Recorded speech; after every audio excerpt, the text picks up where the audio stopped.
Good evening বন্ধুরা, আবার একটা ভিডিও সবার জন্য। কি গুড নিউজ, সবার জন্য একটা গুড নিউজ আছে কি ডাব্লিউপি আবার ভ্যাকেন্সি ছাড়ছে, খুব শীঘ্রই বেরোবে। ওকে, ছোট্ট একটা কথা তার আগে বলে দিই কি যারা আমার ভিডিও দেখো বা যার ভালো লাগে,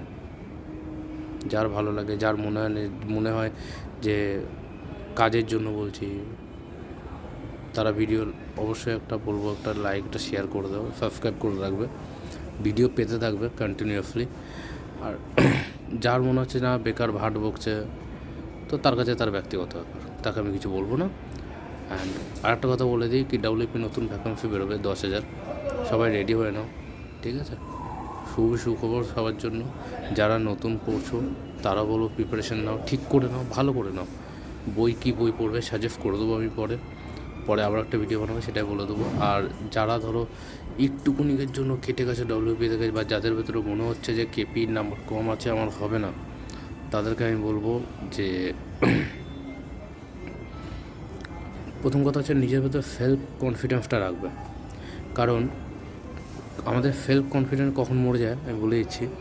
দেখো, নিজে মিলিয়ে নেবে কি আমরা ইউটিউবে ঢুকে তার ভিডিও দেখি, দেখার পর নিজের মনে কি আমার নাম্বার এইখানে হচ্ছে, আর একটু বেশি থাকলে মনে আমার হয়ে যেত।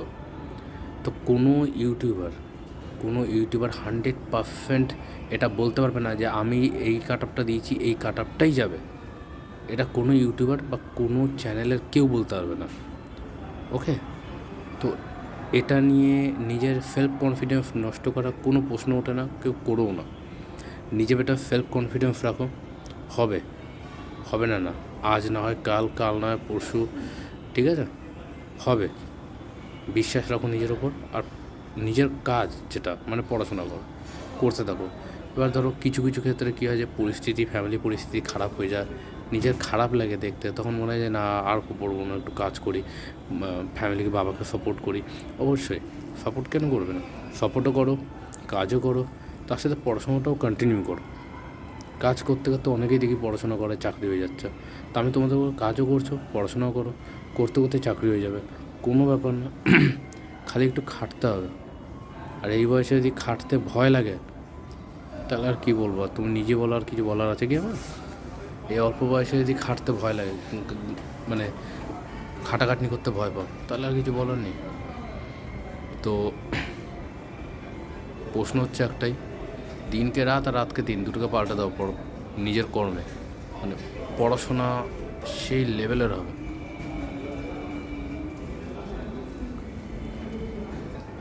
প্র্যাকটিস এতটা করো কি একটা টাইমে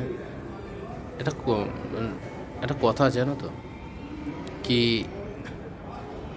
থাক পরে বলবো ওটা। তো সবাই প্র্যাকটিস করো, পড়াশোনা করো ঠিক করে, পড়াশোনা করো ঠিক করে, ঠিক আছে?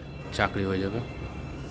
কেউ মন খারাপ করো না, বাকি আপডেট যা আছে আমি দিতে থাকবো, কেউ হাল ছাড়বে না, ঠিক আছে? একটা কথা, কেউ হাল ছাড়বে না। বলার বক্তব্য হচ্ছে মূল সারসংক্ষেপ যেটা পড়ি আমরা, মূল কথা হচ্ছে যাই হয়ে যাক, যতটাই কষ্ট হোক, যাই হোক না কেন, কেউ হাল ছেড়ো না, কন্টিনিউ রাখো, হবে।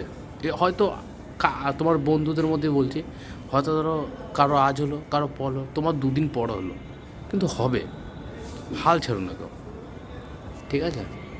বাকি দেখি কি আপডেট পাই, আরও আমি দিতে থাকবো। আর ঠান্ডায় সবাইকে গুড নাইট।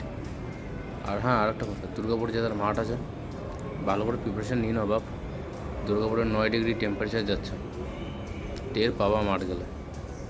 সকালবেলা 7টার সময় 9 ডিগ্রি টেম্পারেচার দুর্গাপুর।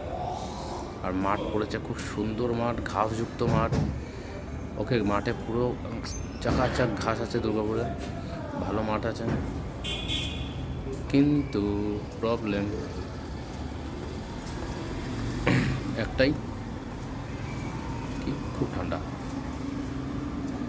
যারাই প্র্যাকটিস করছো একটু ভালো করে প্র্যাকটিস করো, দাদা। শীতের সকালে দৌড়তে কিন্তু মুখে হাওয়া গেলেই দম ফুলবে, শ্বাস ফুলে যাবে। ওকে, চলো এখনকার জন্য tata, bye bye, good night সবাইকে। আর সবাই একটু সাবস্ক্রাইব করে দিও চ্যানেলটাকে। ওকে, টাটা।